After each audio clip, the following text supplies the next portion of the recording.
Welcome to Come for Having number 2, and this is Racism Part 3.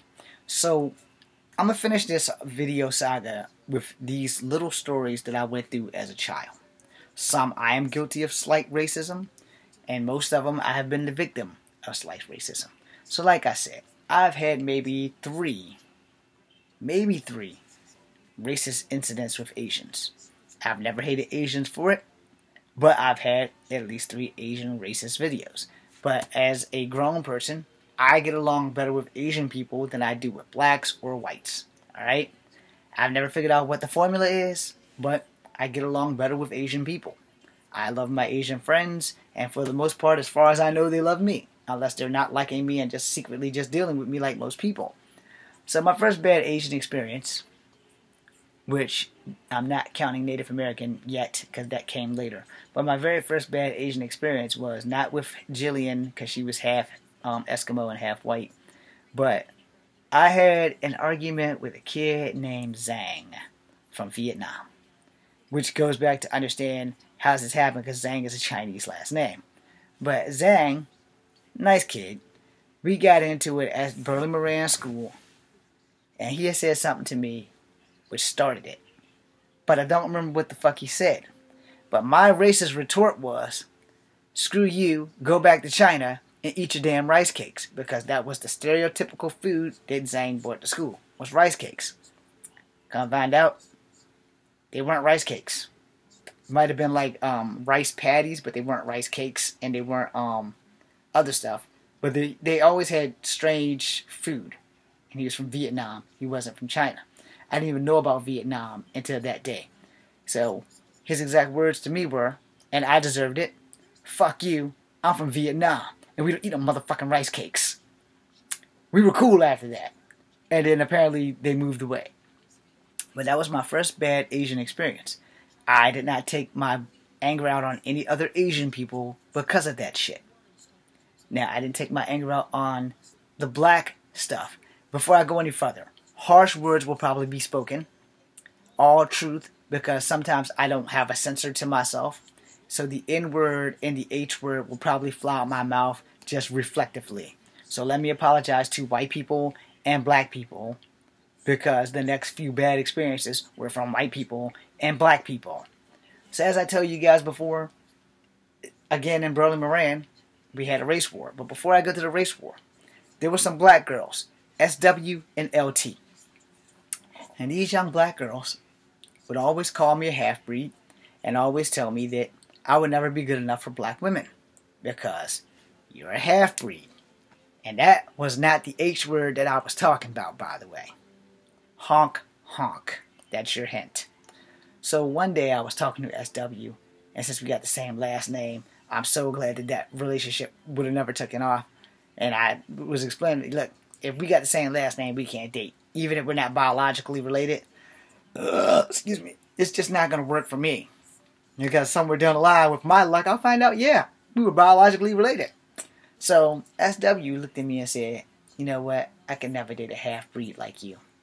Because you're half honky and half black. She didn't use the N-word.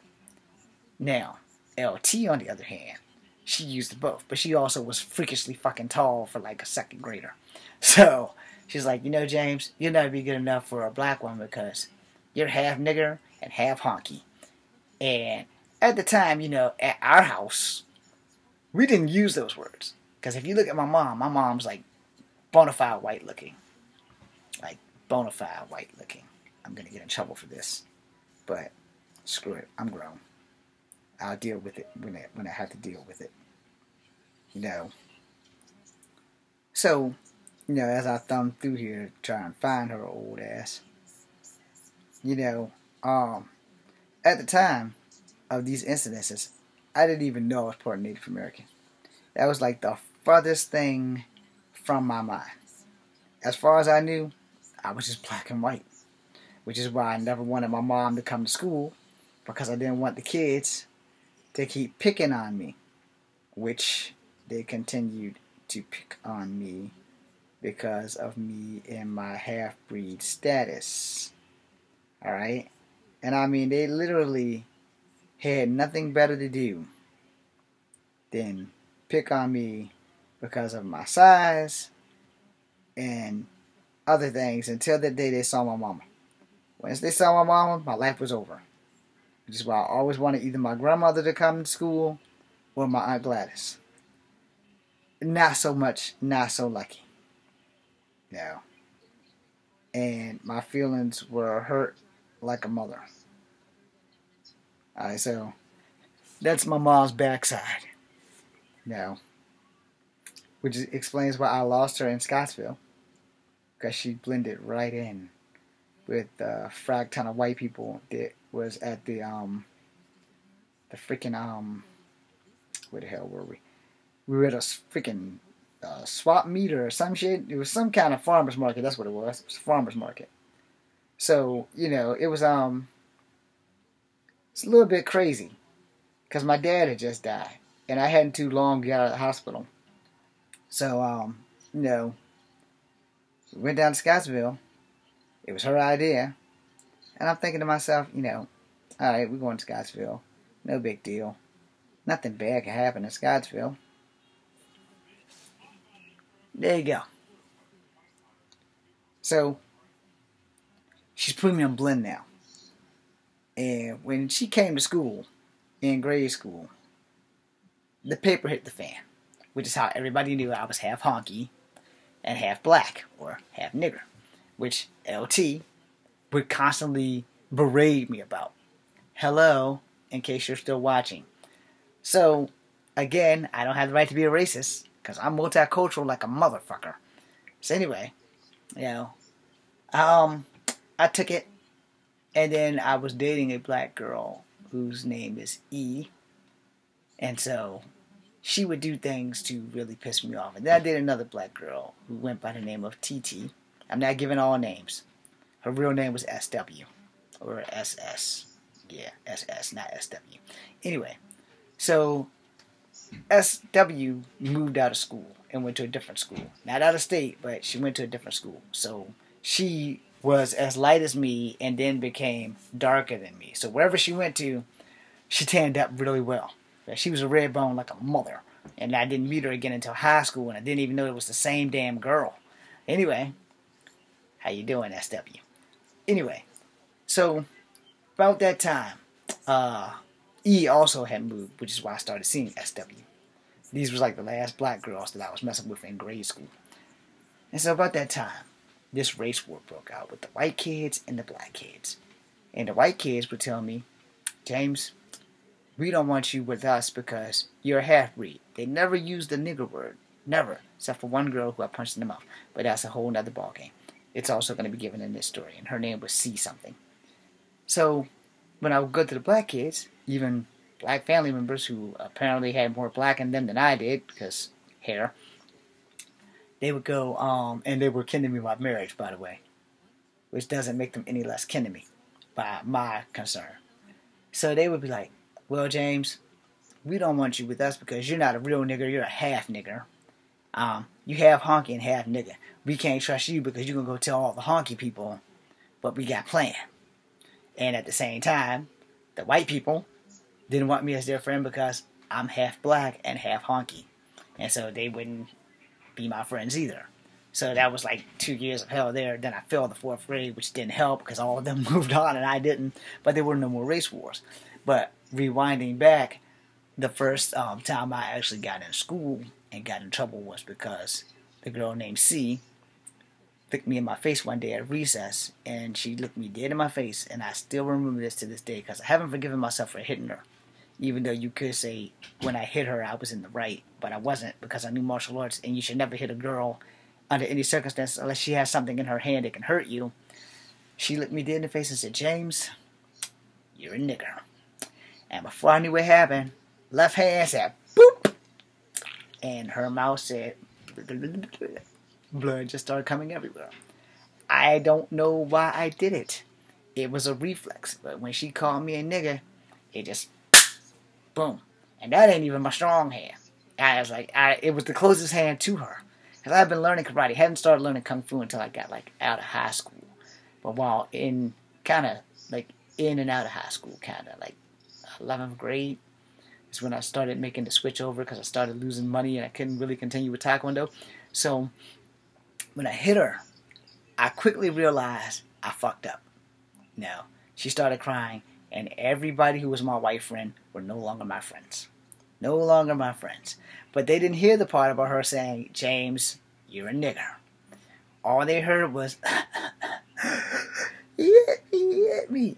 And what did the teacher do, who was also white? She marched my ass to Mr. Garrett's office. But that was my saving grace because he was Italian, and he was from New York. And so basically, I guess up there in New York, Italians are basically black people. So that's what saved my ass. They called my mom. My mom had to come to school, and her parents were going off.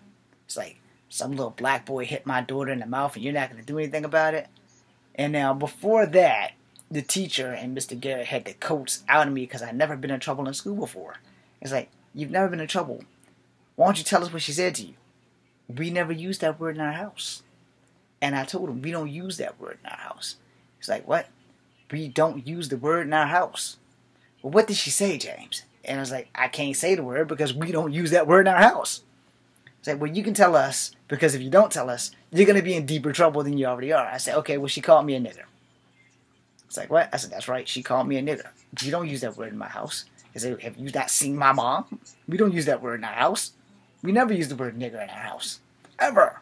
Until we moved over here. But prior to that, we never used that word in our house. That word was like worse than any cuss word. So we never used that word. You know? And when she called me that, I knew it was a bad word because everybody's had to watch Roots by the 4th grade.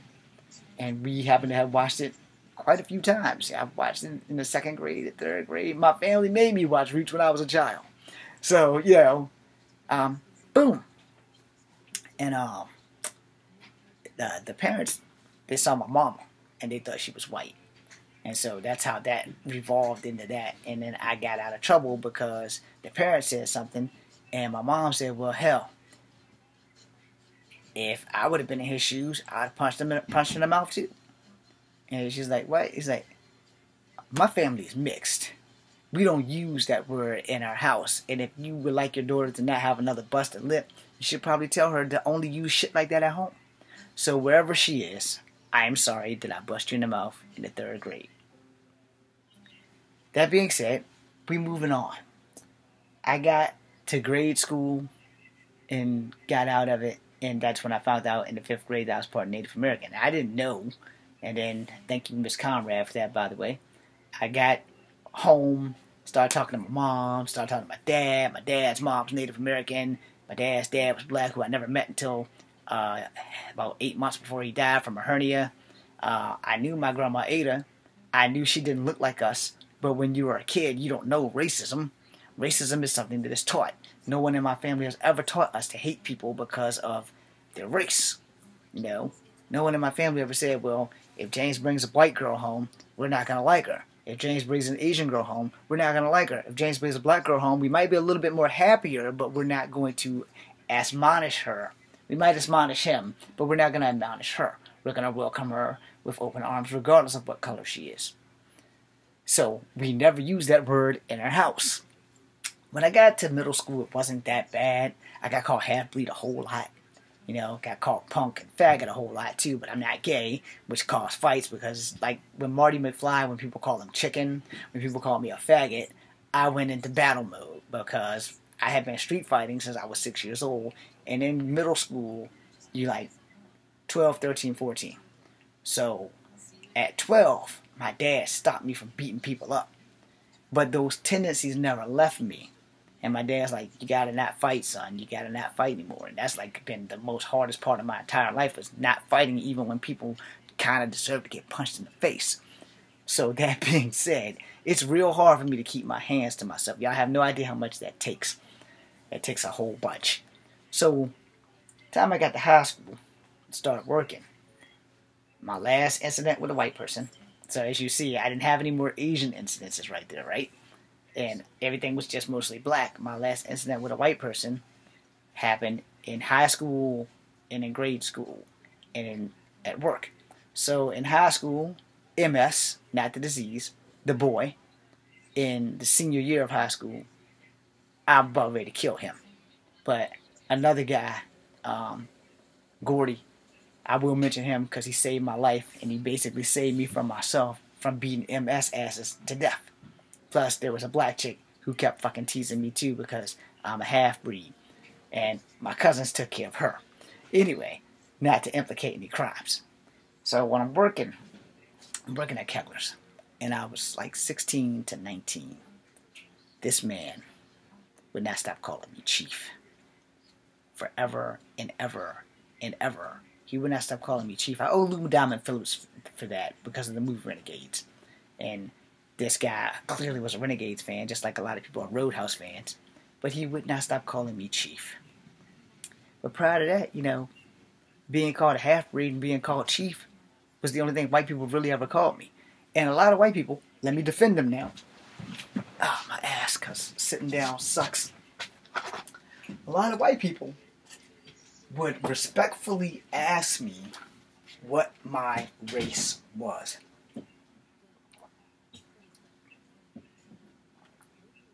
They wouldn't go around making blatant racist statements. They would just straight ask me, yo, I know you mix. What you mix with? I'm part black. No, what else are you mixed with? Oh, I'm part Cherokee. You sure? You sure you're not Polynesian? Or Vietnamese? Or Chinese? Like, dude, I know where I am. I'm part black with Cherokee. It's like, everybody always saying the Cherokee.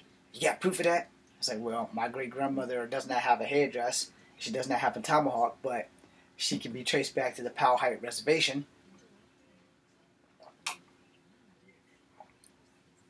As far as I know, with the exception of that World War II entrapment camp that only had Japanese supposedly in there, you know.